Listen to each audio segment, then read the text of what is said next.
Welcome to Penrose Learning, where we make understanding easy. You begin by selecting the correct PPE for the task, matching respirator level, eye protection, and gown to the hazard. Once chosen, visually inspect each item for tears, cracks, or expired seals. Make sure sizing and straps fit. Put on gloves last only after hand cleaning, soap and water or Abher for 20 seconds, so you avoid contaminating inner surfaces. As you don items, adjust straps and seals. Check comfort and mobility, because a secure fit prevents exposure and keeps you efficient. You follow a consistent donning order to reduce contamination risk. Gown, respirator or mask, eye protection, then gloves. Once the gown is tied at neck and waist, position the respirator and mold the nosepiece. Perform a seal check by inhaling and exhaling to confirm fit.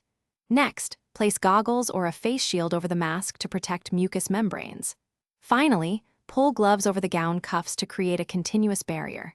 If mobility or vision is reduced, readjust immediately to maintain safety and effectiveness. You remove PPE carefully to avoid self-contamination. Gloves off first using gloving glove technique. Discard them in the correct waste stream. Untie or break gown ties and pull the gown away from your body, turning it inside out as you remove it.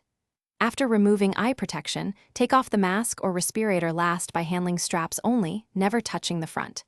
If you suspect a breach, visible contamination, tears, compromised seal, stop. Perform hand hygiene, replace the affected item, and document the incident as required.